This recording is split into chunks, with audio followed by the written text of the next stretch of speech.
get-go, the prevalence of AIDS from the early 80s, it was more prevalent in the Black and Latino communities, higher than the population demanded. So we knew that we had to get on it, because that's where it was happening. Population. That's the first thing on the grant. Who's your community? So you've got to go out and show them who your community is. Right. And then they would ask us, well, how can a gay organization get their foot in the door to the Latino community? And it was like, what? We are Latinos. We are Latinos. We are already a part of that community. They didn't get it. They didn't really understand that you had to be one or the other. And I was like, so we've always been a part of the community. Even the butch lesbians or the trans people from decades ago, they were just a part of the community. Nobody really made fun of them. They were just there, and nobody felt that they shouldn't be a part.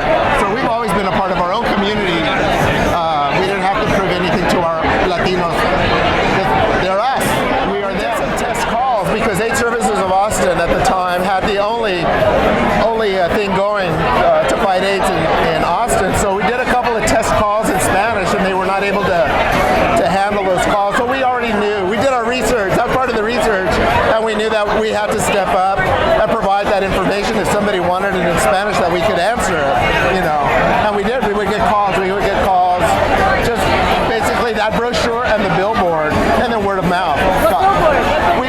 We developed also a billboard as part of that grant proposal. It was brochures, a billboard, and the phone line. Those three things for $25,000. We got to be sex positive. That's the other thing, because we're always being shamed, just like women are being shamed for contraception and abortion and all that. We were shamed for all sorts of things. We were sluts and having sex with whatever. It was like, we're human beings. We're not going to stop doing that, but we have to do it in a way that is safe. And we have the knowledge of where the precincts were, how to block walk, how to develop culturally sensitive materials, and that was the start. It was a $25,000 grant, and eventually we had a budget of almost $350,000 a year. So we used that as the way we launched the organization or the agency, because the organization of ARGO was already there, but the agency, the AIDS Education Agency, Informe-SIDA, that was the way we launched it. We didn't have the internet in those days. It was all in the old-fashioned. I don't know how we got along without it. We had actual maps that we had to look at in paper form, and figure out where we were first and where we wanted to go.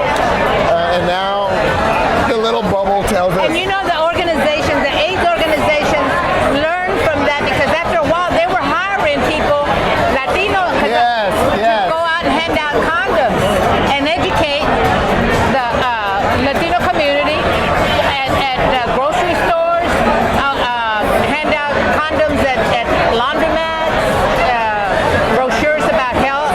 And I met him, and I started working for La Peña, which was an arts organization housed in the same office as they were. You're an artist, you're an activist. I mean, I'm still breathing and living and yelling, and I'm not, that part doesn't die. We're not done yet. We're not done yet. No.